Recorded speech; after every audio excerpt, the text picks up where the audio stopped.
yeah, time no day, Shatawale. It's true, time no day, my brother, my sister. Before you go make and you go hustle. Oh yes.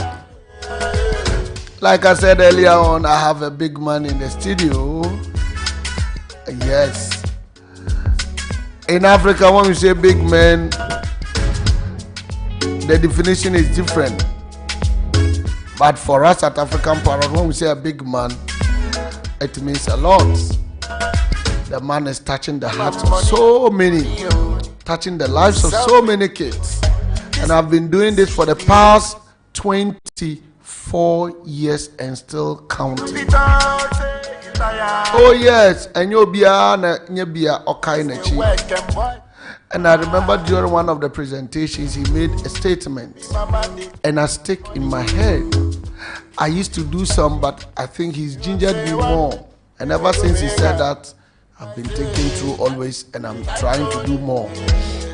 He says, imagine giving each student just a pencil, and there are 1,000 students. You have indirectly provided 1,000 pencils. And how much is a pencil? So you see, you may not be able to buy it in bulk. But let's say today you get money that can buy 50, you buy 50 and put down. Tomorrow you can buy 100, you buy and put down. By the time you realize, within 3-4 months, you've gathered that number of pencils. And then, boom. And then, boom. You see that you have your 1,000 pencils, and can you imagine the day you stormed that school to do the presentation? Oh my God. Oh my God.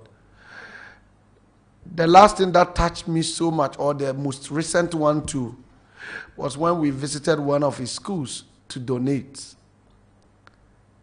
and realized that one of his beneficiaries had come back to also give back to the school by way of teaching. Oh my God. Onia, yampani ekanye no. Sa oye papa to hwa. Why wow papa na dia to ho. Because that chibia no sa papa na ebesen bu aba wo so. Sa na odi bone so to hwa. Wa bone no wadi ato ho daachi because eye den ya daachi bia no ebibu asamba wo so. With me this afternoon in the studio of African Parrot Radio, APFM, African Parrot TV, APTV, is Uncle Sam Kwaku. Uncle, you are welcome to African Parrot. Thank you very much. We are excited seeing you. Well, likewise, it gives me great pleasure to, every time I come here and I come to your studios, I just feel like I am part of the community. It's like I never left.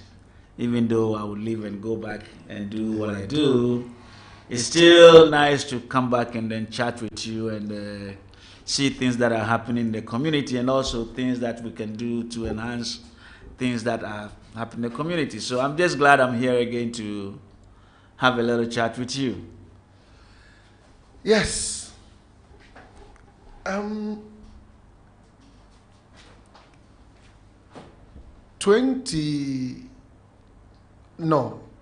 last time I heard you saying that you left the shores of Ghana before 80.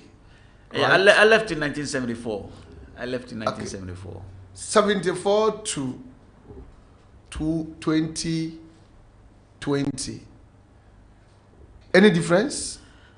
There have been some changes in the system, let me put it that way. And there are some neighborhoods that, regardless of which way you look at it, I mean, it's still the same. Yes, we have new people living in the same neighborhoods, but the neighborhood is still the same. But yes, there have been some progress. I mean, I look at Terminal 3 and the progress made. I remember times when we used to come in and you have to actually carry your luggage from the carousel where people are going around and and now the carousel goes around and You just pick up your stuff, and CPFM. we used to get off the plane and walk. Now you don't even have to do that anymore. You just come through the tunnel, and then you'll be in the terminal. So there have been improvements. There have been improvements. Yes, there's always room for improvement, but there have been some improvement in the system. I'm put that way. Politically, our behaviors, any changes? Well, Honorable, I mean, me personally, I'm apolitical. I try to stay away from... No, but you stay out. I know you don't like politics, but at least you follow. At least once in a while you listen to it and make your blood pressure go high small. And have we changed? And that is the more reason why I said I'm apolitical, because there are certain things that you expect people to do, and people don't do them. I mean, if I would say this without being afraid of somebody arresting me or whatever. Nobody will arrest you. We have perennial annual floods in Accra. Yes. Now, this thing has been going on before I even left Ghana. This thing has been going on for the longest of time. The one question I ask myself is, we have civil engineers who have traveled outside of the country to go visit abroad and all these things, and they see how roads are constructed overseas and how we have drainage system where water goes underground and everything, and yet they come back and they sit in their offices with their fancy looking suits and everything, and we still have floods and people are still dying. Things are being perished because we cannot control the floods. Something has to happen. Question I ask myself again, how come we sell more bottled water in Ghana and yet we cannot harvest the rainwater which God gave us? We let it go to waste, and then we don't have waters running in our system, and yet we can sell all kind of bottled water in the country. So something has to happen. It's not everyone who wants to drink bottled water. Some people like natural water, but what do they do? If the water source is not there, then they have a problem. So these are some of the things that I look in the system. But other than that, like I said, I am very, very apolitical. All the politicians I've been to abroad, most of them, they've lived there in both political parties. They know what happens over there. So how come we cannot emulate their example that we see over there, over here? We are not copying them. We are just learning from each other. There's nothing wrong with that. But who am I to say, Uncle, that brings me to education. Educational wise, has there been any changes or change from your time? We know that, or those of us who read history, we are aware that because they needed a few of Africans to stay in the offices, so most of the education then was book long, how to be able to be in the civil service and all that. But now, even in their own countries, it's not about paper alone. It's more practical, what you can do. When you compare the time that you were in Ghana, your formal education system, and now, has there been any changes?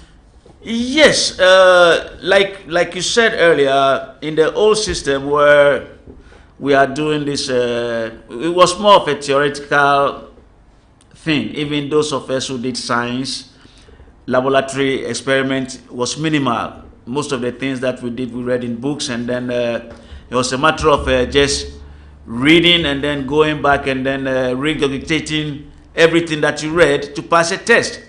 And then once I went to the States, I realized that it wasn't so. Now it's a situation where you are in the lab setting where you have to set up experiments and all that.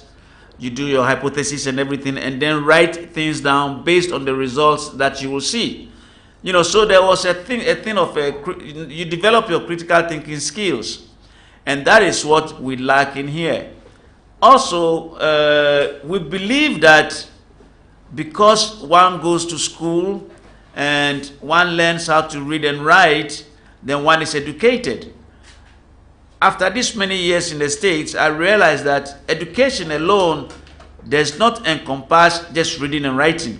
Mm-hmm. It encompasses a whole lot of things, i.e., you have kids who will finish school and they still don't have marketable skills. Now, at a certain point in time, We need to develop our vocational institutions to make sure that when the youth come out of school, they will have marketable skills. If you look at some of the Western countries, for example, in Germany, where they have a very strong vocational system, so that when the kid, whether you want to be a chef, whether you want to be a carpenter or whatever, you learn the intricacies involved in that particular job. So that if you are a farmer and you want to grow apples, you know the different types of apples that you can grow for your field to yield more, so that your profit margin goes a little higher. We in the olden times have had a tendency to look down on these professions as, oh well, you didn't do well in school, so you have to work with your father as a carpenter. You didn't do well in school, so you have to work with your father as a farmer. But if all things being equal, we have to look at it objectively and say, hey, you know, there is value in farming, because I mean, you gotta eat. If we are able to process these things well, and the kids who want to go into farming or want to go into other sectors of the economy would develop their talents. We not just have, we call them booklongs. We not just have booklongs with soup of alphabets attached to their names that can't even tell the difference between a Phillips screwdriver and a flat blade screwdriver, or a ball peen hammer instead of a claw hammer. They wouldn't know what to do. So those are some of the things that I think we can do in the system to help as far as education is concerned. Okay. Okay, Uncle. Who is Sam Kwaku? Where was he born? Who are his parents? How many siblings? Was it a typical African home with 10, 20 kids? Was he born from the affluent family, like some people were privileged to have? Let's go a little bit back. Oh, Uncle, I tell you, now you are trying to make me cry. Because even though, yes, I would say I grew up in a typical Ghanaian family, I was not born rich. I never grew up in a rich family. My parents were very, very poor. My dad was a mason, and my mom, God rest their soul, she used to sell fish at the Kaneshi market. And there were times when I was growing up, I had to go to the market to help her sell fish. And there were times when school was out, I had to sell fish at the market just to make the little extra. And I was always very close to my mom, so I helped a lot. In my formative years, I went to Roman Catholic boys' school at Kolegono. I think now they call that place Lavender Hill. But that's where I had my formative years. And then from there, I started the common entrance examination, and then I left elementary Form 2. As a matter of fact, I was one of the few students that left at Form 2 instead of completing the Form 4. So it was like I skipped 2 grades. Yes. And so when I went to secondary school, for me, it was like, okay, this is a new world. There, I had the opportunity to actually intermingle with friends whose parents were very, very affluent. I did one of my classmates, if I remember very well, his dad lived at Kanda Estate. Wow. Yes, he was one of the big men in the bank. So I had a chance he invited me to his place. I had a chance to see. And then when I went there, I was like, wow, that's the difference between Accra and Accra. Yes. I mean, I'm not trying to demean my neighborhood, but I realized there was a difference between Accra and Accra. I went there during the holidays, and all these kids have come from their different secondary schools that they went to, and these kids were speaking English. And I'm like, okay, so now these are things that we can look forward to. So from there on, I said, hey, you know, the only thing I can do is to study very, very hard. And I was very fortunate. I had a couple of chances to go to a Winneba post-sec to learn to become a teacher, but because of certain circumstances, I had to turn it down. Even though I went through the whole interview process and everything, and I was given the Minister of Education scholarship, I never did go to do their training. And then I was very fortunate because at that time one of my aunties had just married and was going to the United States. So she promised me once I get to the States, Okay. since you're a smart guy, I will do everything I can to get you to the States. And so that was how I ended up going into the States. Wow. So your primary school, your basic school, the one now at Lavender Hill, is it still there? Actually, Uncle Sadat, it hurts me. It hurts me to know that the structure of the school, the way it was when I went there, when other generations had gone there, the structure is still the same. The class 1, class 2, class 3 in the beginning, and then in the middle you have primary 4, primary 5, primary 6, and then at the extreme end you had form 1, form 2, form 3, form 4. And that structure is still there. So every time I drive by that area, whomever is with me, I just tell them, you know, this is where I went to school. That's where it all started. Wow. Say PFM. Say PFM. Uncle, let me find out from you. Now, I'm still on that same school. Yes. Have you tried reaching out to them? I have not reached out to them yet because, number one, the place has changed. Things have changed, and it would be nice if I can just go there and see what is happening. But also, you have to remember, because I don't live in a state, I don't live in Ghana, and I live in the States. Sometimes my schedule conflicts with when the kids are in school. Okay. That's I think that would be one of the reasons why I have not taken the trouble to go there. But I think all things being equal, now that you've said it, maybe you've given me an idea. I might one of these days just go there and see what is happening to that school. Hopefully we can be able to branch out and help them a little bit. You never know. Yeah. You never know. I mean, it'd be nice. It'd be nice to... Because I foresee a child rising up to become president after seeing you from that school. I will hope so. Because if you said the structure is still what you left, can you imagine that child will promise himself or herself that, look, I can make it if this man left here. And you even left at Form 2, which means the school wasn't that bad academically. No, academically, Mr. Sadat, academically, I will definitely tell you that that school gave me a very strong foundation, because you see, in those early 60s and 70s, preparatory schools, what we call international schools right now, were the norm. So the rich in society were sending their kids to preparatory school. So by the time they come to secondary schools, they were very conversant with the French language, algebra, and all those kind of things. In the elementary schools, we never did that.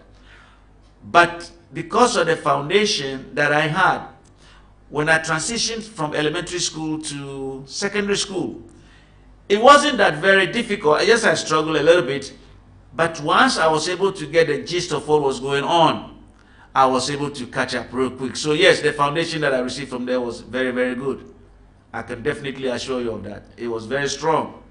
And from elementary, Form 2, skipping 2 years of Form 3 and Form 4, and then going straight to secondary school. And when I will tell you this, I'm not bragging, but yes, when I was in secondary school, I held my own.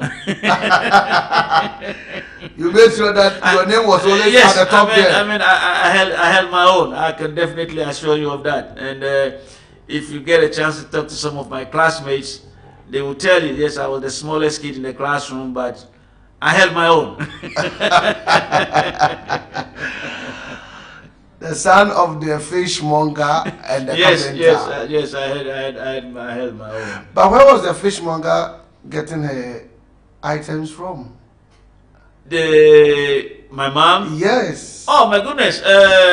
My forebearers, you know, from my father's side, we settled at Jamestown. We settled at Jamestown. There's a place where there's a house at Jamestown where we call a Present Iron House, because Present Iron House. Yes, because the structure of the building It's like the old box iron. Oh, okay. It's like the old box iron, so we call it. The video one. Yes, yes, yeah. Where would you put charcoal in there? Yes. Right. And you have the little thing on the top, and you lift it up, and then right. So we settled around that area. So the men folks were fishmongers. I mean, the men folks were fishermen. And so now when they brought the fish, you had to have somebody to sell them. So by virtue of the women not being able to go to school, that was how my mom was able to get into that trade, you know, and then she was able to sell fish. And as time went on, they developed the Carnation market, and then we had the Ghana coast stores. So now, instead of the fish being perished, you could send them to the coast store where you kept them for storage. And then we're buying fish also from the coast store to sell. So that was how we were able to replenish what they brought. You know, it was hard work, but all in all, it was worth it because it made me develop a different character. Okay, let's concentrate on your mom. Traditionally, where is she from? La, Osu, Jamestown? Actually, my mom, I am what they call multi-ethnic. Mm-hmm. My mom's mom Yes. is a Ghana. Okay. And my mom's dad, who is my grandfather, my maternal grandfather, is from Konyaku. Oh. Yes, so you will see that sometimes when I'm speaking English or Ghana, I have a tendency to add some fancy phrases Yes. in there, which, you know, for me is part of my CPFM. my parcel. So my mom is half Ghana and half Fanti. On my father's side too, we have some Ghans and Fantis. I mean, Amisa is a Fanti name, Kwanzaa is a Fanti name, and then some of my brothers will be Kome. Kome is a typical Accra name, Yeah. and Agowa is a Fanti name, Ajiriba is a Fanti name. You know, so we have the mixture of, but personally I say we all belong to the human race, and that's all that matters. Yeah. What you make of your life is that which matters, not where you come from. Yes. Yes. Yes. So, were you born in Jamestown, Swalaba, Makola, Osula? I was born at Swalaba, but because Jamestown was our family ancestral home, so that was where we had a Kojemo. I mean, if my grandmother's story is correct, which I'm not going to question, because I was telling my little friend here that when your grandfather tells you a story, you don't go and ask your dad. No, Right. So if my grandmother's story is correct, we had the Kojemo at Jamestown. Yes. That is where we always do our family, whether there is birth or death or whatever. That is where we all meet to do our things, you know. And then I was transitioning back and forth between Jamestown and Swalaba, up and down, you know. Okay. I know it's not even just with Gans and Fantis, but almost all the ethnic groups, there is a name. For example, from my father's side, if you go to Kintampo, you have to say you are going to Fanyinama house. Or currently, what he himself has also come to build, you say you are going to Muller's house. And if your little child will take you there. CPFM. And my father's grandmother, you just say Morobinio's house, and you are taking there. Which house in Jamestown can we be taking? Which house at Swalaba? I will say in Jamestown we have three surnames. We have three surnames because the grandparents who settled there were brothers. Yes. So, So, and I think their surnames came from their middle names because on my end we are the Kwakus. Okay. And then on one grandfather's side they have the Kwashi. Kwashi, okay. And then on the other grandfather's side they have the Dankwas. The Dankwas. Yes. As in Dankwa, Danquah. Oh. Yes. I'm not seeing why Nanado says he's from Swalaba. because Right, see, yes. so I mean, that is how we got our surname, our last names. Okay. So I think our grandparents use their middle names Yes. as so that you know that this particular side of the family came from this grandfather's brother or that grandfather's brother. You know, so that was how. So I wouldn't say we have a. The only thing that we identify with is that Jamestown enclave, that little enclave where you can say the Kwakus are, or the SKs are, or in Ghana they say President Ayoshian. Okay. Right. So if you say you are CPFM. looking for somebody from the President Ayoshian, they know that you are talking about that particular area. Okay. So that the whole little enclave there is like a family ancestral place, right? Yeah. Your area that you were born is noted for wrestling, boxing, football, all the outdoor. As for the canoeing thing, we will not go there because that one is part and parcel of it. But this one, my grandmother's brother actually, they are the Robertsons. So they are on that side of the family. We had some very good athletes. Floyd Robertson in blessed memory, one of the best featherweights in Ghana, came from that house. So you will see that every time we have something going in the house, we have the Robertsons and the Kwakus that combine, and then we have one big family. Right. So we have some good sportsmen in the country, as little as the places, you know. but so, did you yourself participate? Which one, if you had not gone to school, or if you are not fortunate to have traveled, which one did you see that you were likely to take, or you tried to go for small apprenticeship? I used to run. I used to. This is funny. I wasn't much of a football player. I wasn't much of A boxer. I wasn't much of a boxer. I mean, my thing was never. I wasn't interested in what do you call them, physical activities. Yeah. But I love to run. I love to run. When I was in secondary school, I think it was Form 3 or Form 2. I was in House 2. With that time we had houses. Yes. I was in House 2 and I was running the 800 meters. Wow. And I think I was second or so, and I received a certificate. I think up to now, that was my bragging right. I still have CPFM. I still have it, and I show it to my son. I say, see, I used to run when I was That's it. But I was never much of I was more of a book long. I was more of a, because in those days we figured that if you did sports and those kind of things, you never went far. I really know. So I always was more of a, my interest was in you really have to study hard if you really want to get ahead in life. You know, so I was more interested in the books. And even those of my friends who played football, their parents used it like a punishment.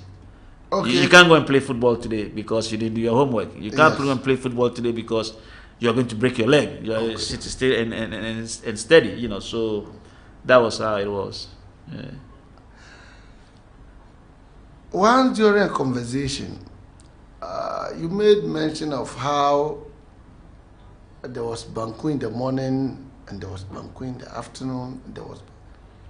Can you throw a little bit light on that? Well, Uncle Sadat, you know, in the neighborhood where we grew up in, especially Accra, yes, banku was our favorite, you know, and we had, I never forget it, because we had 3 families in the neighborhood that prepared banku. There was this lady on this side we call Auntie Melly. She's a very nice lady. God bless her soul. Amen. She did banku with okra soup. To sell.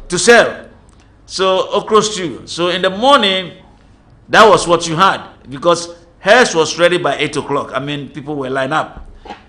And then on the other side, we had a lady who also did banku in the afternoon, but with grilled salmon or whatever it is. Yeah. So you had that also. And then in the evening, you had the other lady on the other side who has had the banku with fried fish, with hot pepper.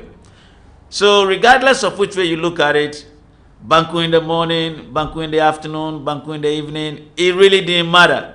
As long as the sauce was different, you thought you were having a variety. Yes, on the other side, there was a kinky house. You could go there and buy kinky, but the banku is more easy to swallow. Say PFM. Say PFM. Say So PFM. that was how, that was how we grew up, and those people were those families were very proud to say, look, our banku fed these children. Yes. For them, it's a bragging right. Yeah. So it was good. So by that time, there was nothing even like fufu, rice, to Oh, we did have that. We did have that, but It was not part of your daily routine to eat. We did have. I mean, once in a while we have fufu, or my grandmother, God rest her soul, will cook this palm nut soup, abenkwan, with all kind of meat, all kind of fish in there, all kind. And it was a communal eating, so everybody. We didn't have this COVID or whatever where people worried about. It was a big part, and everybody just ate from the same. It was nice. It was really nice. It created a sense of community, and one person didn't cook for just these are my children. No. You cook for the whole family, and that was that was fine. But yes, I mean, we had varieties. It wasn't like banku 24 hours. Yes, we had varieties, but like growing up on ice cream or ice cream. My grandmother would tell you, ice cream, it doesn't fill you up. Yeah.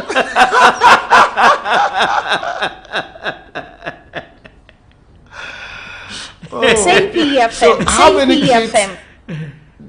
did your mother had, and My how mom many did had- your father had? Was he my mom- having two wives or one wife? No, or my side mom issues? my mom divorced my dad when just me and my brother were born, and then she remarried. So altogether I had 6 siblings, and then 2 of them. Now 3 of them have passed away, so now it's just the 3 of us. Yes. So you are the senior most. Right now, on the family tree, from both my father's side and my mother's side, I am the number 2. Okay. The oldest Say PFM. have passed, so I am the number 2. Boy or girl? Both boys. Oh, okay. Yeah, both boys. But now I am the number 2. Okay. As far as my family, both father's side and mother's side is concerned. That's how we look at it. We don't look at it like you are from a different father or you are from a different uncle. Or no, we look at it as a big family tree. Yes. So who is next? So anytime there's a family gathering, you have one person Say who is the PFM. leader of. So if you were in Ghana, you would have been the Abusiampeni. I would have been a second to him because they might say because I go to abroad and everything, they may take him out of the chair and put me in the chair. Great confusion. But I don't think I will allow that. I don't think I will definitely allow that. No, he's doing just fine. So how was it like parents then to be able to cater for it, because most of them were, illiterates, but yet they try to send their kids to school. Your siblings from all sides, were you all taken to school just that others decided to stop along the line, or? We actually, the boys, 99% of the boys went to school. You had a formal education, at least. Those that I can remember finished elementary school, and then you either learn a trade, like a carpenter, mason, or whatever, or you went to what do you call them, secretarial school. The girls, on the other hand, some of them had to learn a little bit, learn a trade, go sell in the market, or be seamstress or whatever, So. But our parents really stress education because they figure that education is what will get you to the next level. So they made sure that the men, even those of us who went to school to a higher level, they tell us, as a man, you should be able to know how to do something with your hands so that you will never be hungry. So if there is no clerical work, at least you had a profession. And that brings me to something that I need to let you know. When I went to the United States, before I even started schooling, before I went to university and all that, I had to go and learn to be a mechanic, to learn how to fix cars. I said, hey, you know, I'm in somebody's country. If it happens that they kick us out, at least if I get back to Ghana, I can have a little shop and say US trained mechanic. At least I know how to change the tire, or I can change this or that. I might have people to come patronize my shop. So I did that. I went to school. I got my certificates and everything. Then I became a certified mechanic. So now I was very good at it. I became a certified mechanic. So I did that for a while, and then that was why I was able to save enough money to pay my school fees. You know, so I learned that trade. Yes, can I do it? I cannot do it like I used to, but at least if I look in an engine, I can tell you what is going on. Yeah. You know, so that is how my formative years went by. But it has been very, very fulfilling. It has been very fulfilling. So none of you took over from your mom or your dad, or naturally, do you see that sometimes you can easily do your father's work or your mother's work? I mean, it's something that we talk about, and you know, all things being equal. Now that you said it, I'm looking at it like times were different in those days, and times are different now. Initially, people will look at you like, why would he have to go to school and then go and sell on the market? But I was reading something not long ago about this young lady who, I think she went to University of Ghana and she did all her everything, and then she wrote her business thesis, and she has started a delivery business.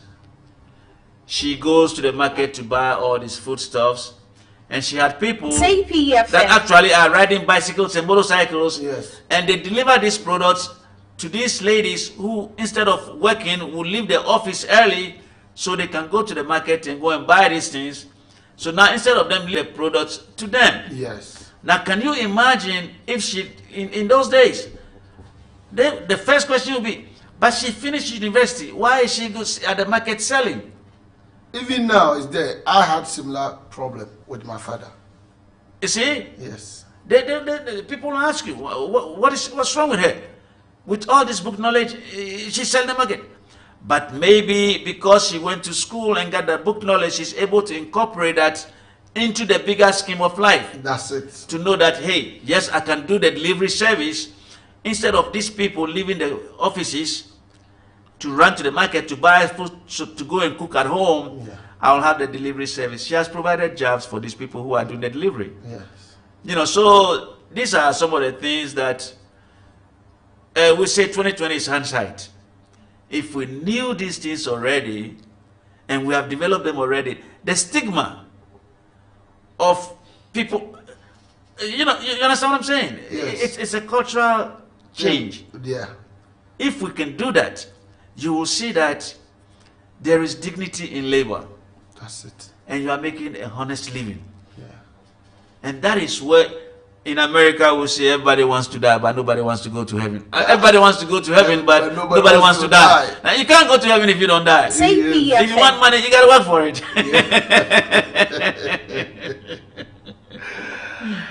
Oh, Uncle, you know, it's always nice. Uncle, which year were you born?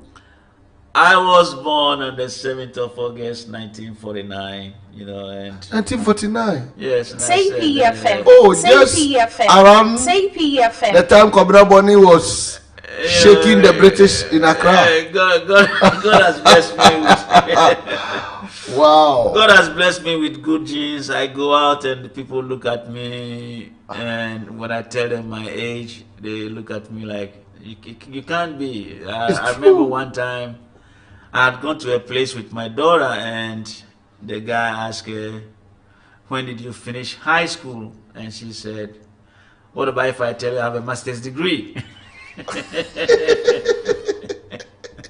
And the guy says, nah, you look too young for that. He said, well, I have it. I just turned 45 years old.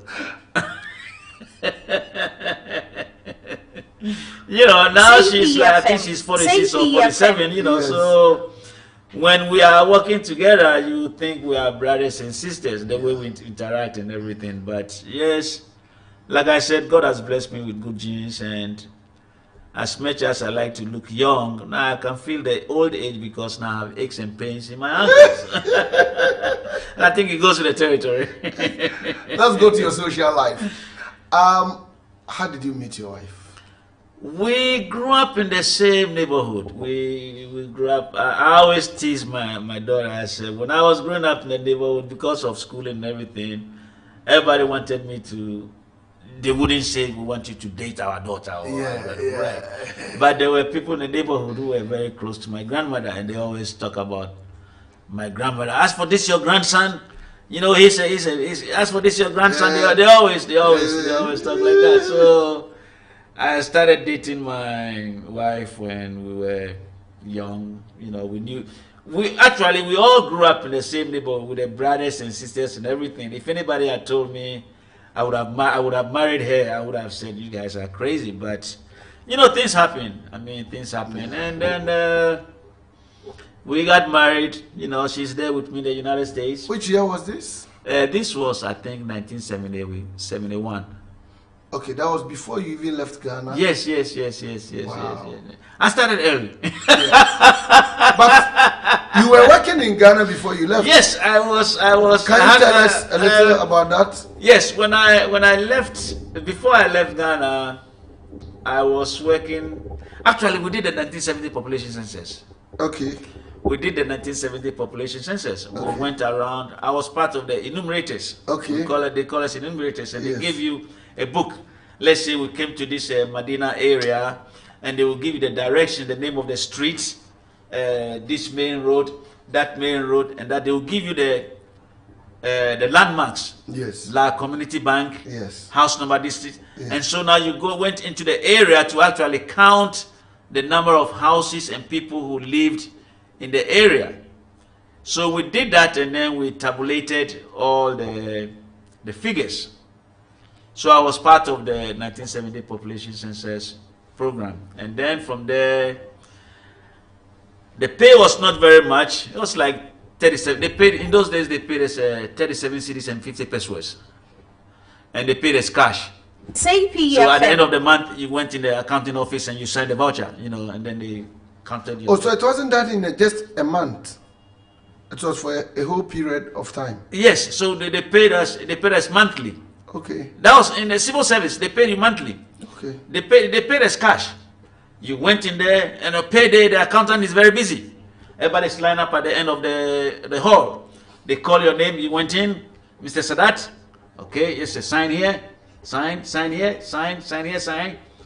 37 cedis and 50 pesos. It was an envelope, and then they gave it to you, and then you open it and you counted it to make sure it was 37. CPFM. And then from there, I left. I think I left there in 1972, later part of 72, to go to School of Hygiene. Kintampo. No, actually, we were stationed at what do you call it? Ajabe Kingsway. Okay. Yes, School of Hygiene. We were there for about 6 months, and then they moved us to Kolebu. So it was under the auspices of the Ministry of Education, Ministry of Health. Right. And there I know I had a little improvement in my pay. Now they were paying me 45 cedis and 76 pesos or whatever to go to school. Now you couldn't beat that. You couldn't beat that. I went to school from 8 o'clock in the morning to 2:30 in the afternoon. And then they gave us brown khakis to sew the yes.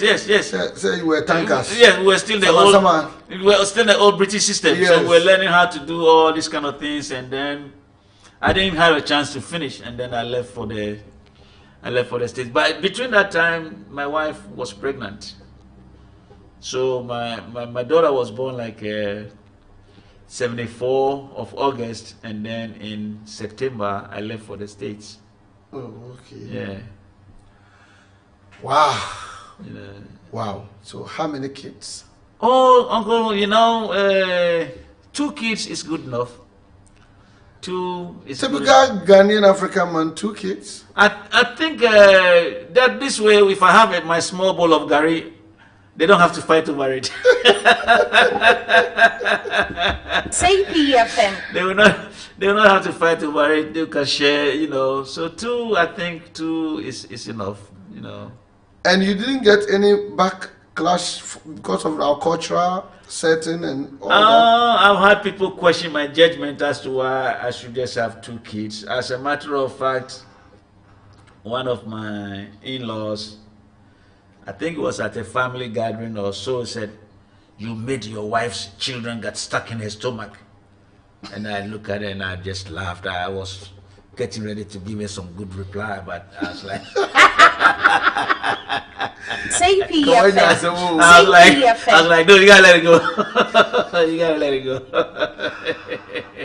Wow. Yeah, you know, and for me, like I said, 2 kids, you know, it's not a matter of how many do you have. Can you be able to take care of what you have? You see, can you be able to give them the quality of life that you never had? Because you want to leave this place a better place for them. That's it. And for them also to leave this place a better place for their children. Yeah. Yes.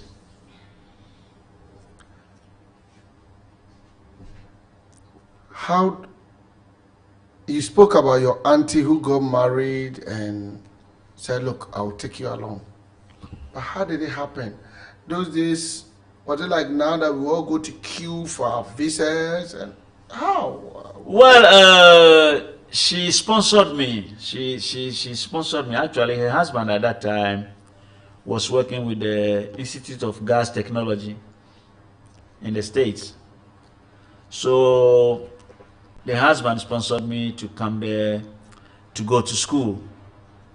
And so we went to the embassy, and through that we were able to get the visas and those kind of things. And then things weren't as bad as they are now. It's easier to change your status. You know, it's easier to change your status. And actually, what helped me was because like I said, I had to work as a mechanic. So during that process, it was a field that there weren't too many people in. And the job prospects in those days was very, very good. So I was able to use that as something to change my status as to becoming a resident alien and then later on becoming a citizen. You know, right? Which you start with the resident alien. You start with a resident alien. In other words, you have a resident alien means you have a green card. Okay. From student, you have a green card. Okay. It means you can stay in the country. You can go back and forth. Okay. The only thing you cannot do is vote. Oh, okay. But then once you become a citizen, now you can vote. Okay. So now, in addition to your traveling, now you can vote in the system. And for me, I think I'm also very privileged. I wouldn't say it's a right. It's a privilege for those of us who are privileged enough to be able to have these kind of opportunities. We must always guide it and be very, very grateful for this opportunity that the United States always gives. America is the only country where you will not be born there, but you can still become a citizen. And as much as I hate to say it, Uncle Sadat, I have seen some of our big people whose wives have come there pregnant and have children over there. Oh, yes. So that their children will be American citizens. It's now, true. if you say everything is good here, why would you send your wife to come there to come and have a baby so that kid will be an American citizen instead of being a Ghanaian citizen? I mean, that's my question. As for me, I'm apolitical. No, but it's the reality, it's the truth. We call them the American babies. For the past 10 years, it's been massive. Yes, I mean, yes, it's been massive. We read it in the papers. Oh, yes, ministers of state. Oh, yes. They go to give birth there. Yes. America is good. America is good. So, God bless America. God bless America, yes. Yeah. So it means you have lived the American dream. You can say that. You can say that we have lived the American dream. I mean, We work. It wasn't easy. We work hard, and if you work hard, good things will happen. If you idle hands breed poverty. In other words, if you have your two hands and you sit down with your hands in your laps and keep on praying that manna should fall from heaven, the only thing I can tell you is, if that day happens, let me know. Let me come and see the manna falling from heaven into your laps, and I'll give you everything I have. Because I know that with that, I'll never be hungry again. But if it's not going to happen, then you really have to go to work. And that is how you can make it. Does it make any difference what you do? There is dignity in labor.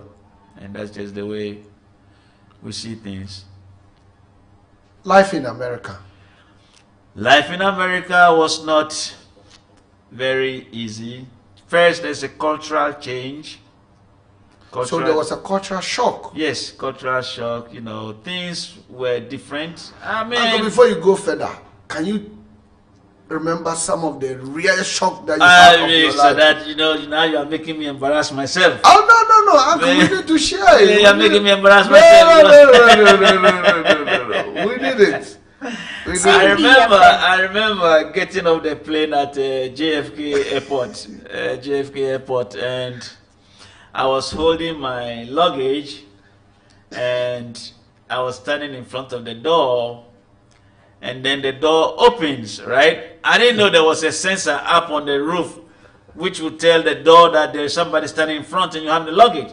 So the door opens automatically for you, so you can go through. I'm standing there, the door opens, and I'm thinking, if I go through there, the door will close on me. So this lady passed by me, she goes through the door opens. And this other lady passed by me, I'm still standing there, and I think I was blocking traffic or something. Yes.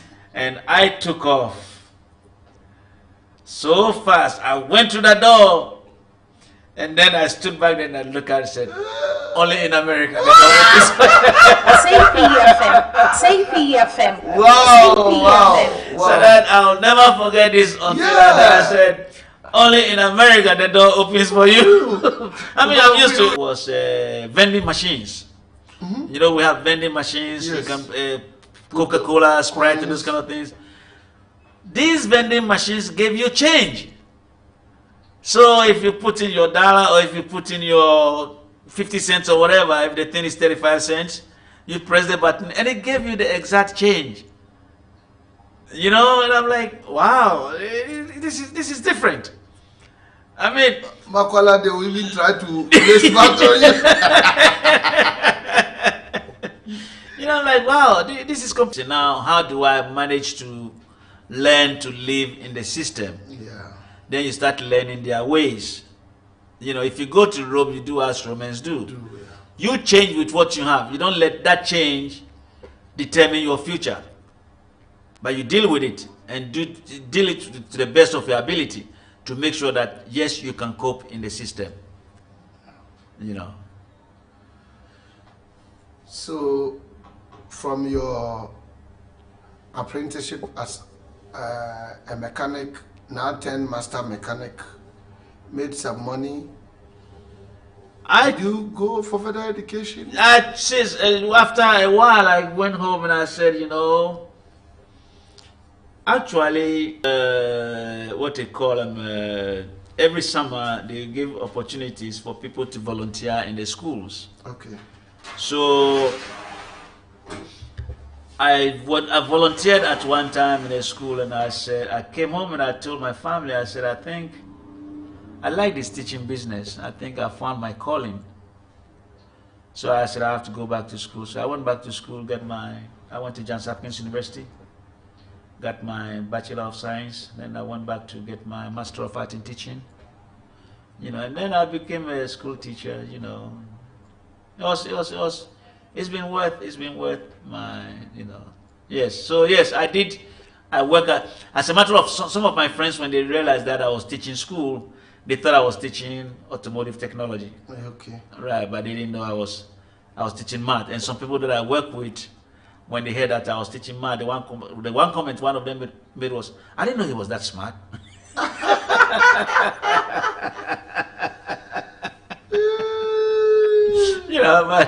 but all in all, we cannot complain. We cannot complain. God is good. God is good all the time. We So cannot complain. when did your family finally join you in US? About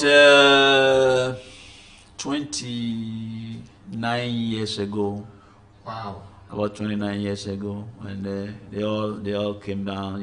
Just 29, 30 years ago, and they all came down. And knock on wood, we've been together since. Nothing has made them start throwing the pots and pans at me, so I think I'm doing something right. That is good. Now let's come to in Ghana. Do you still remember any one of your colleagues from the basic education who later was able to become at least somehow successful in Ghana by crossing the school to the other side of education and becoming a... I mean, we success depends on how you measure the person's progress. We are all successful in our own little ways. We're all successful in our own little ways. Some look at success as how much money you have. Some look at success as what have you done to help your family. Some also look at success as what have you done to help humanity. So it all depends on which way you look at it. As far as my friends are concerned, I seldom meet anyone. I may meet a few people who may have said, oh, I knew him, or we went to school together, or whatever, but as far as continuing with that relationship where you say, oh, there's only one friend that I have. There's only one friend that I have in Ghana that always comes to me and do things. Yes, I have a couple of other friends who live in the States or in England and all that we talk and have conversations with, but as far as friends in Ghana or people that I went to school with in Ghana are concerned, most of them, I can assure you, I have not had a privilege of meeting some of them. A couple of them I may have met, but because I live in America for so long, when I met them, we couldn't even have a basic conversation because they look at me differently. But, I mean, that's just the way life is. I mean, you can't help that, But other than that, I can't complain. Can't complain. You can't complain. I've heard you on many occasions. You keep mentioning you were poor in mathematics and you had this teacher. Can you share that story with us? Yes. I was, like I said, when I was in Form 1, Form 2, remember I told you I left elementary school early to go to secondary school. And some of the classes that we were taking in secondary school at that time, i.e. algebra and those kind of things, weren't being taught in the exposed to those kind of things. So when I went to secondary school, then we had this man, Mr. Naughty, God bless him, this Accra man, the teaching math in Form 3. He became our math teacher. And so through him, I was able to develop an interest in math. We used to go to his house on Saturdays and he used to tutor us and all that. So once I became a math teacher in the States, when I came back a couple of years back, I went to look for him. And then we found him, and then I thank him very much for him being there when we needed him. And especially me, who was struggling, that he took me under his wings and helped me. Because some of the strategies that he helped me with, I was still able to use those strategies in my teaching career. And so I had to go and thank him for letting him know that he did help me. And he was very appreciative of me coming back to say thank you. If anything at all, just for him to acknowledge, for me to let him acknowledge that yes, I did appreciate what he did for me. It was very, very fulfilling, let me put it that way. So yes, but when I started, math was not my favorite, believe me. Biology was my favorite. Okay. Math was not my favorite. But things happen, like I said, things happen in life, and then sometimes you have fear of the unknown. It's what prevents people from changing. Because, well, you know, if you change, this is what is going to happen, this is what is going to... But if you do not make that change, how would you know that things may work in your favor? Never. You see, that is my point. Yes. Life has got to go on.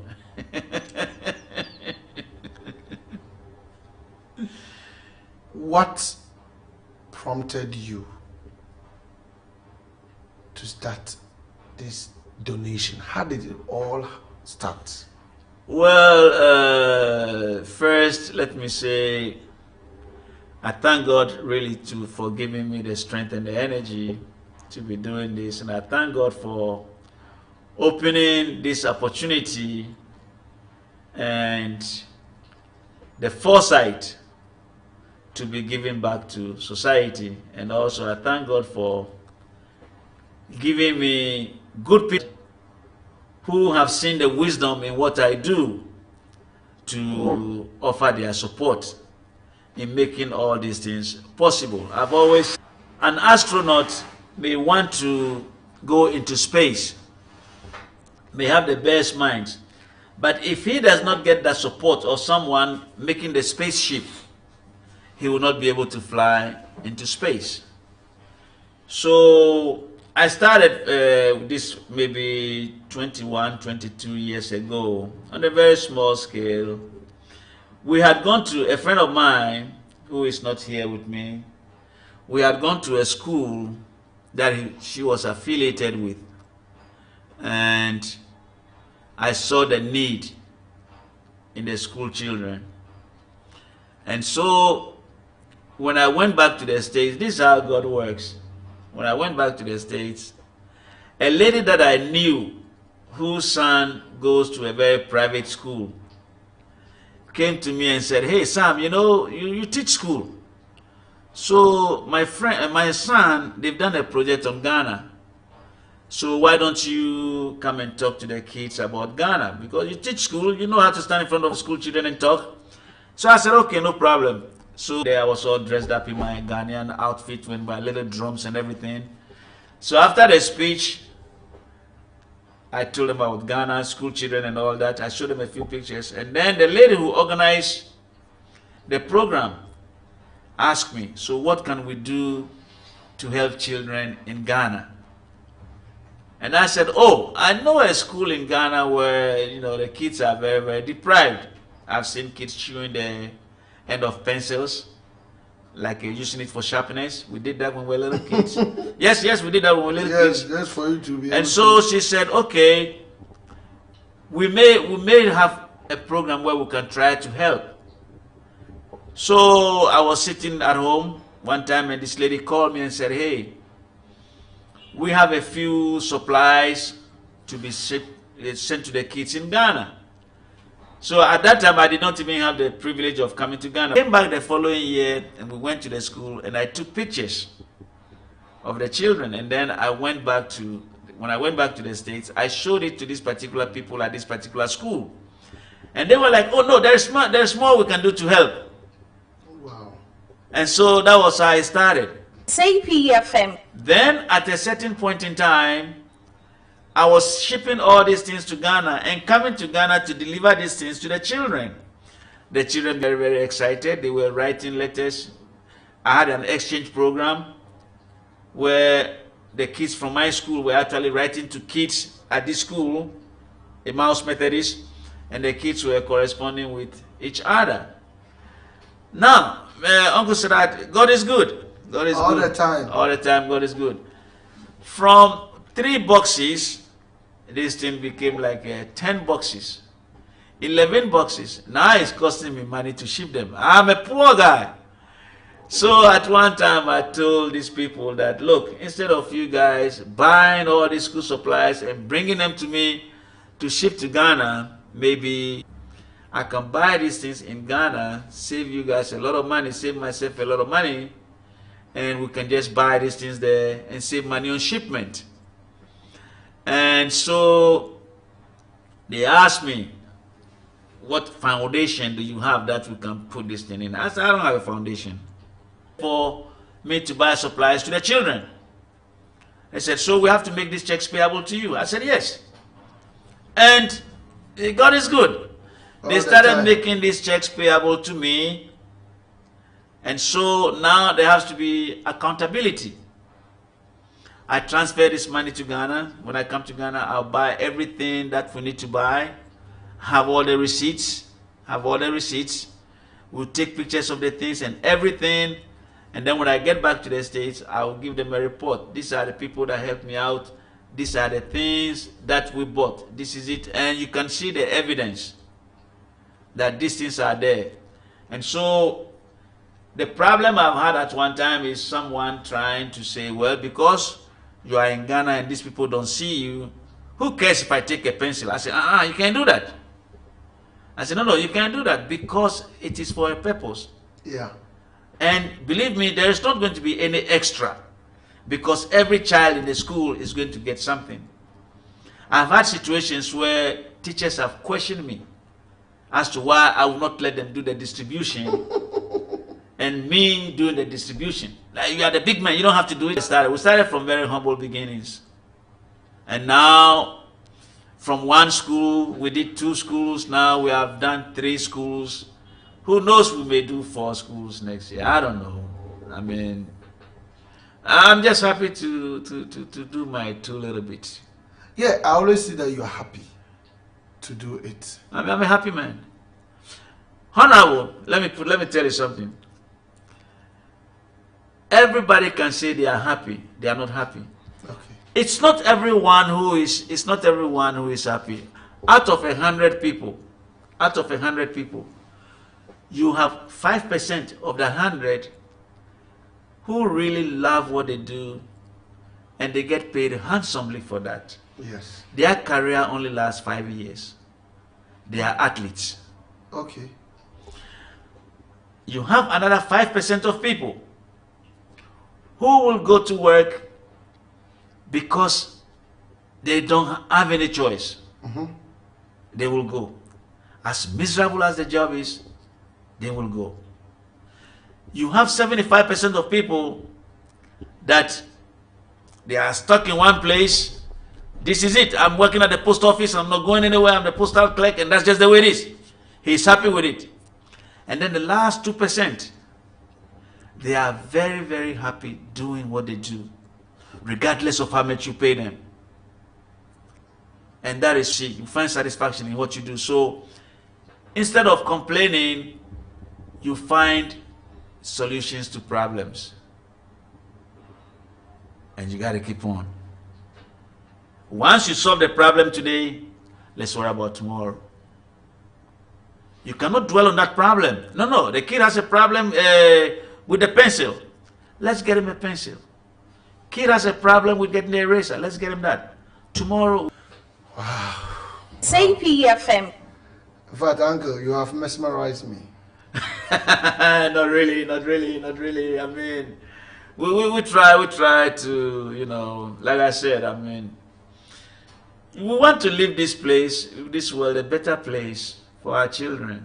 And with this particular trip, we've been able to touch almost 1,200 lives. I mean, wow. O'Reilly has 400, but the 400 is just for the second term. When school is open and all these kids come back into the assembly and they are sitting under the canopy, you will see that more kids will be enjoying that. We left some materials for them to give to kids who are absent. You know, you have about 300 kids at Emmaus, and then you got about 500 kids at the Bishop Gate. So when you put it all together, we have been able to help out, and that's all we can ask of ourselves. Yes. Wow.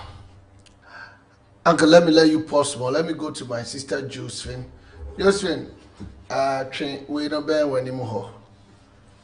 Train we no ben when him ho.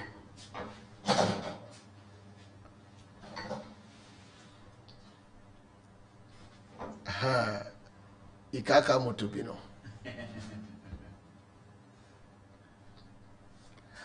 Yes, so those of you watching us live on YouTube, African Parrot TV, APTV, that's Sister Josephine there. That's Okay, let me let you share yourself, introduce yourself. Madam Josephine, what's your full name? I'm Josephine Tevia. Josephine Tevia. Yes. Mombo na mami, mama ombe Mike no mami. Aha, Josephine Tevia. Who is Uncle Sam to you? He's a father to me. He's a father to you. You have been his assistant throughout all his donations.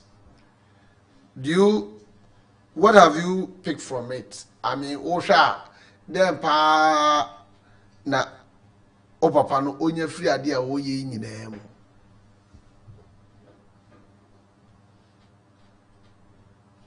Say PFM. And then on William Fee. Because already the bia no to skegu so o che niema.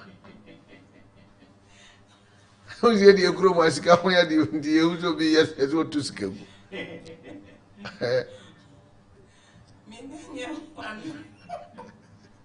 Now we are the pa. O ga je so ja so to skegu. Sir. Apart from Enema or the coast schools, no such it be no fees. Okay. There was one lady at Emayosa on the JHS in the fees, SS. Wow. I was starting university, so we for one semester. Hey, 1 year, no. Wow. Thank you for the skin in a boom on the mouth. I just account the baby video. Thank you every time. And today, Obeka, actually, Una, unso no ba, Tambio, Solo, no, Chechenia, Una Yauta, now take and cranny.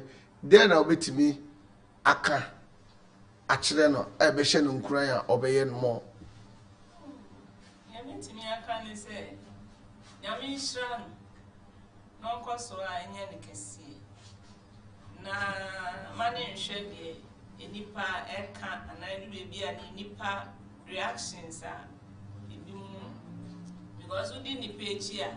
And the papa be our way, bet me out wow, bino. Boom said, no way, China, ni panels on a life I ever saw. Tinia can't say money and shed nipa. Yeah, or fat to not come as so obey. Okay. Oh, bibi ka chere omo hweye na namfofo ani obi asokonya ya ebia ne die ni shabonya o de baba be ka anka hono anka dia chama nkra no mo den na wo be ka acho ne meka ne se kitwa bi ensa osin kakra na ne boaboa no a ebe ye beburi ebetimi nso atachi mo life se betimi a help nkofo beburi ntino kakra bi obi a betimi dia buka because e juma pa na oye. Okay. Okay.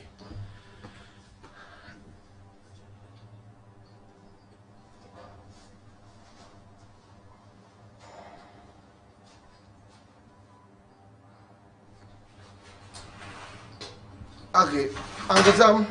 Yes, sir. Back to you again. Joe just mentioned one thing, which I need to confirm from you. That some of the students even go as far as paying their fees. Yes, we realized that there are some parents that were really needy. They needed that help. So we took it upon ourselves to pay the school fees for the children. That way the kids will be in school. So yes, like she said, we have paid school fees for children from elementary school and to senior schools. We paid the school fees for one girl who went to Takrady Technical Institute or something.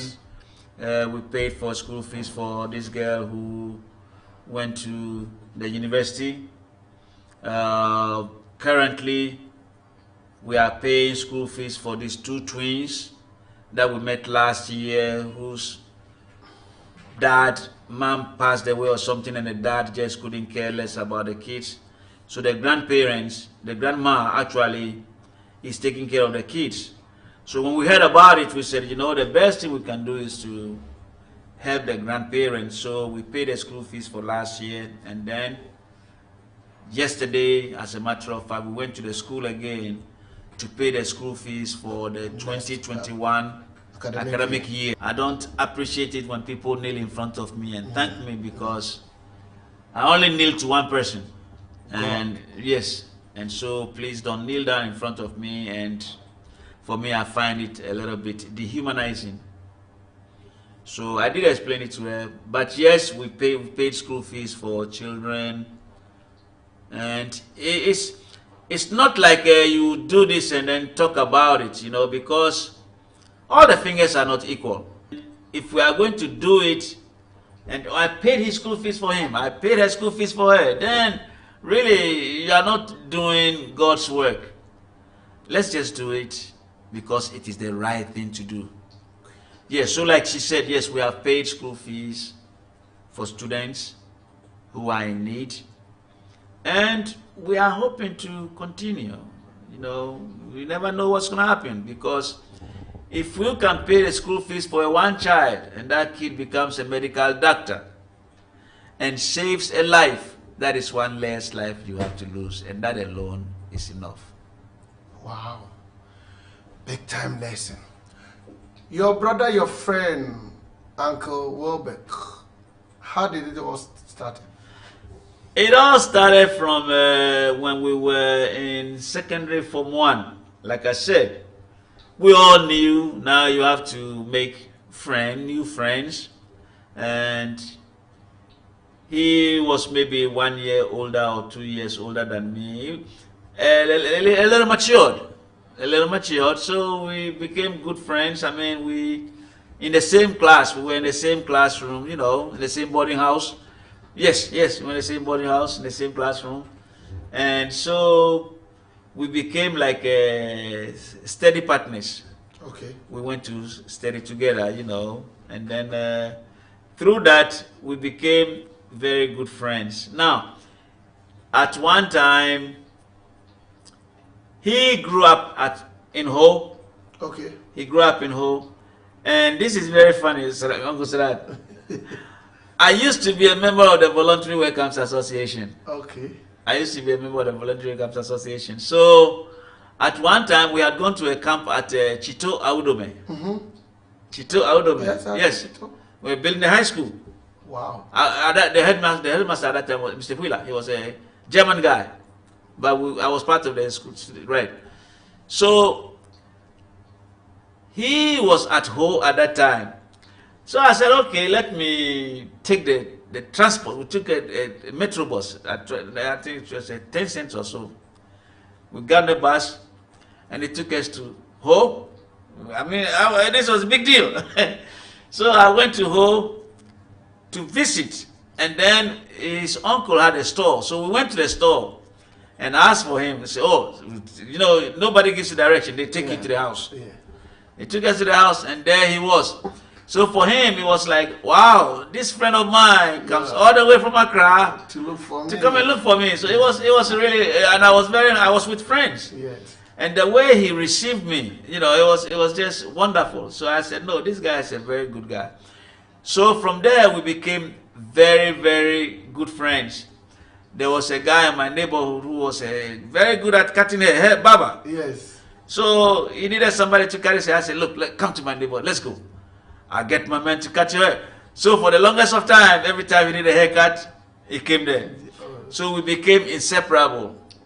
Like brothers, like friends. If I come to Ghana and I'm looking for somebody, I didn't know Riley Secondary School had moved. I know they had moved, but I didn't know where the place was. Yeah. And I told him, I said, just find them.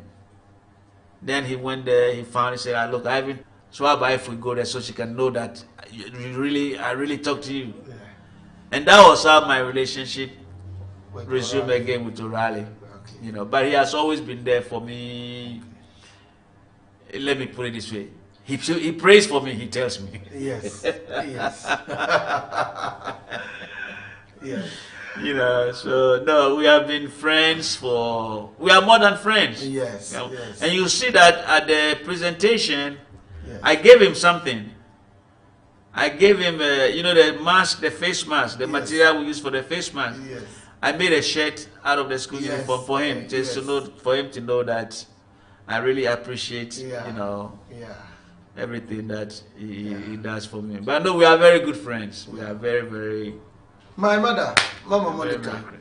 how did it all started? She's a trusted friend. Let me put it that way. She's a very, very trusted friend. I've known her for over 30 years. Wow. Yes, I've known her for over 30 years. I was coming to go. He wanted me to bring some materials for her. So I didn't hesitate. I took them. I used to live at my uncle's house in Asylum Down. Okay. Then I took them to her and said, "Oh," and she received me like she has known me for ages. Yes. "Oh, Sam," hey, she's going on and on. Yeah. And then she had a little refrigerator in the office. Aha. And Give me then- something. I'm The like- next time you realize I'm you're like, thinking- I'm like, wow. Then she said, "Where do you live?"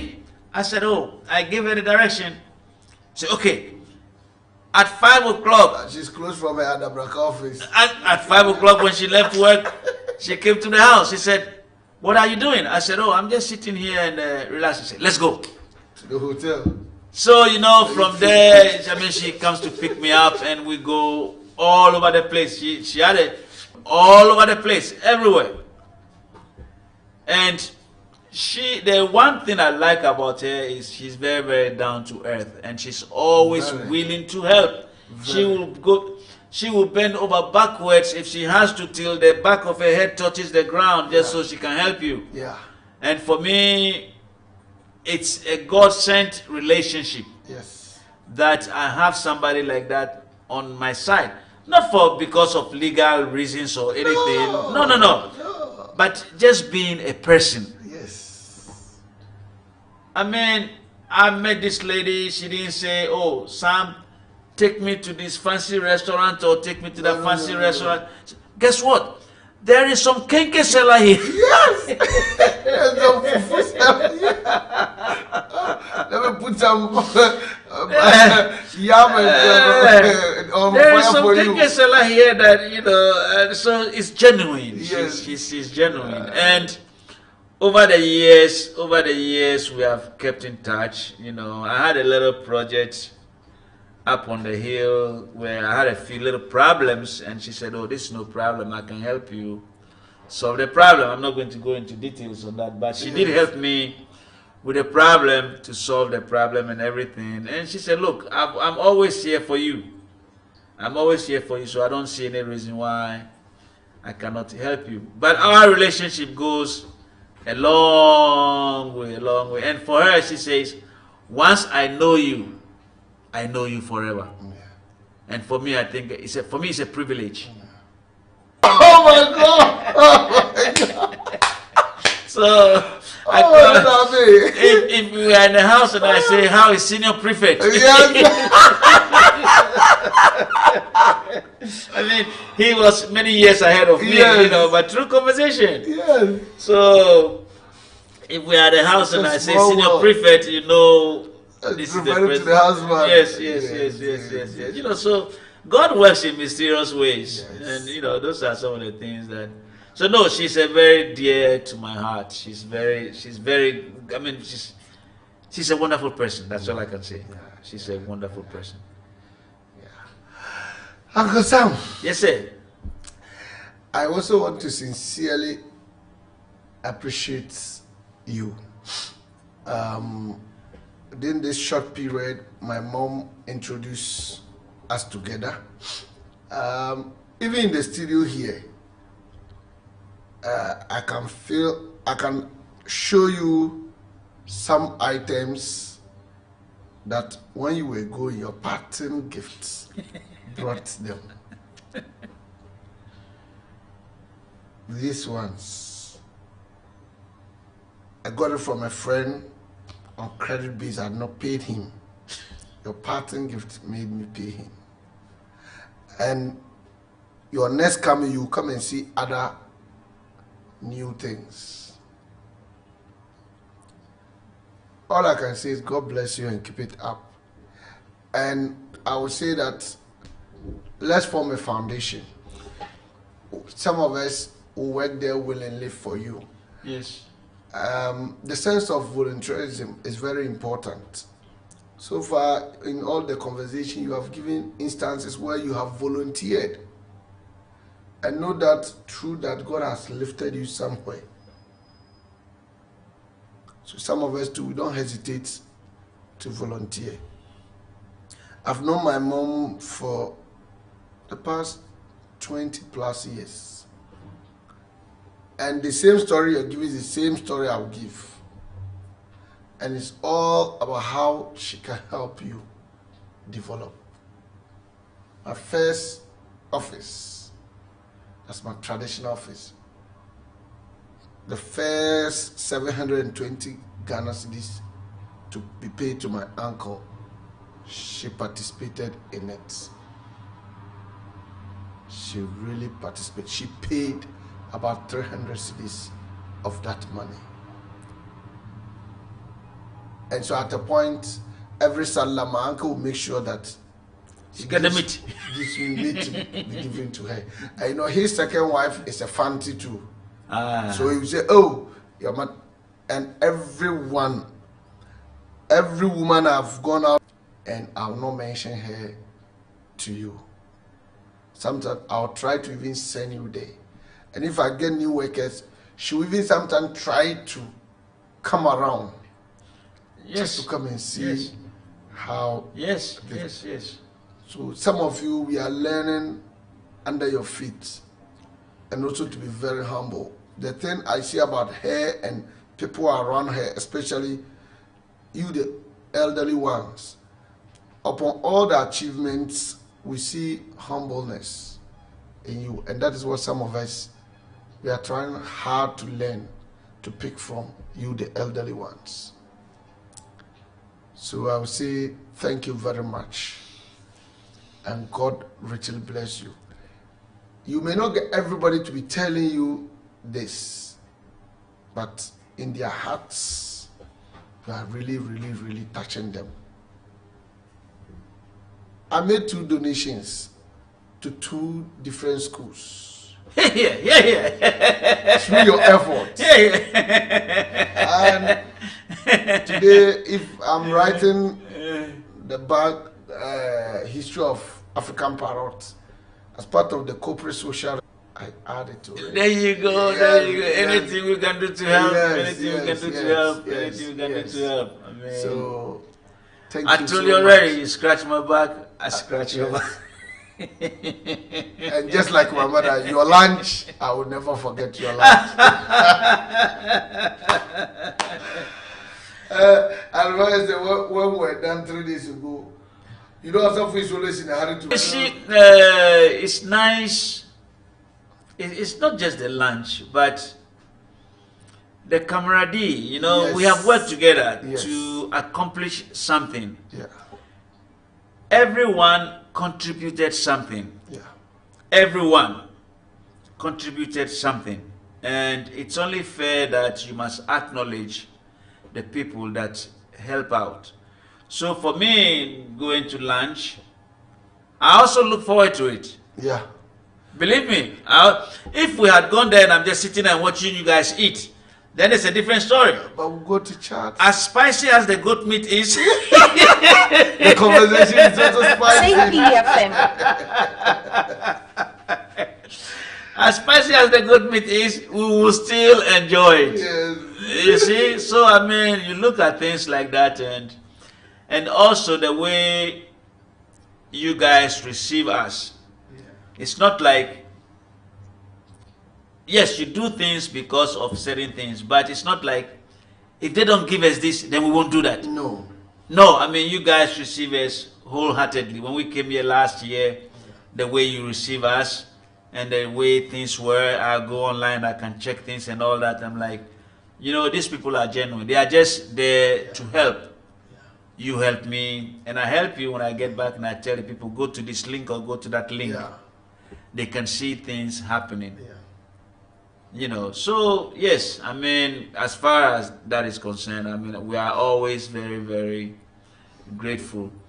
We would like to set up a foundation.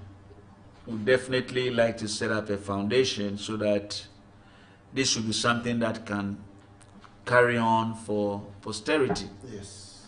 You know, so right now my time is very limited. I have about maybe 5 more working days in the system. I don't know how long the process takes. I don't know how long the process takes, but I might be coming back in July. I set up a little something on the side for the foundation. So, like I said, I will be coming back in July. And that will be the major reason why I'll be coming back. Before I even do any donation, I would like for us to sit down and revamp this thing. It's going to be on a voluntary basis. I can't have a foundation where somebody says, I want to be chairman of the foundation and you have to pay me. No. No, I can't do that. Somebody has told me that already. Let me run it for you so you can pay me. I told them, no. You got something, you need to I'm have going your to head be purely examined. voluntary. Yeah, I told them you need to have your head examined. Yes. I'm sorry. No. So when I come in July, Yeah. that will be the main thing, that reason why I'm coming down. If we can get the forms from the registrar department, Yeah.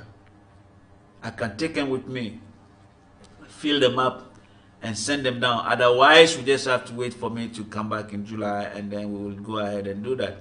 Also, I will go online with the registrar department to see if they have some of those forms online. Yeah. If they do, I can print them out and then fill them, and then maybe send them down. You know, so when I get here, these forms will be there already, and then That's no problem. it will be a whole lot easier. Yeah. As for the registrar general, Yeah, it leave will it be- to me. I'll take it up for you. Yeah, so if you can do that for me, believe me, you have your reward in heaven. Don't worry. The comradeship is there. Like we say, God bless you. Yes, yes. The lawyer there is my mate from my first master's degree from Right. American Studies. Right, And he saw me doing donations like this with a family from California. Right. He said that, you know what, you need to put it into registration. Right. And do a foundation. right. And he helped me, and from there he gave me 2 of his senior staff to say, look, anytime he comes here, he's my honorable. And when I get to the place, hey, I feel like I'm in heaven. That is the whole Yeah. idea. That is So the whole that's idea. not The way much they of a receive problem, you yeah. and make you feel like you are part of the family. Yeah. You know, so that I can leave that with you and say, okay, you know, because when I come in, that will be the thing I'm going to I know do. I'll get it Right. for you. I'll That'll get be it for the you main- before you even leave. Right. You know, Yes. that's the main. That's my number one. Yeah. That was why I came down to. But because we have shipped things down already, Yeah. we have to go ahead and take care of those things too. So No problem. Within a week, I'll get the certificate, everything done. yeah. Yes. So what do you mean? When you finish filling the form, Okay. and I submit within a week, Yeah. I can get the certificate. So, everything before I go, I think I will- before we do the next donation. Yes, So I will by take which time your we are I will properly take there. your particulars with Yes. me before I go, and then like I said, I'll have the forms. I'll print out the forms. I'll go to Registrar General, right? Yeah, they used to have the forms online, but you know Ghana, just last month they had a problem with their The portal. there's the one managing the portal for them. So I don't know what they haven't brought us any Omaba back. Yeah, Okay. you know, so I Because can, they wrote that we shouldn't come there, but if Osofo says they are back, yeah, so you it's know, easier with, to. with GRA and all that, I'll try and get all those forms Yeah. filled up and then send them down. I might probably send them to Monica for her to send them down to you, Yeah. and then that will be my first thing once I get back to the There's States. no problem. Yeah, to take There's care no of that. problem, Uncle. We'll do. Even when I'm gone, Yes, and it will continue. I I know. need for this to continue. I know even the when I'm gone. little one that you did, and my sister came to see. I think she's impressed. Hey, before you go, Uncle. Okay, your country, your friend is he winning or losing or? Oh, the man. No, we are counting. We are still counting. But he said, stop counting. I mean, come on, stop counting. I mean, you can't do that. You just have to count the whole thing and let's. And like I said, that's why I like America. I mean, we'll talk and we'll scream and everything, but at the end of the day, we are still Americans, and we are just.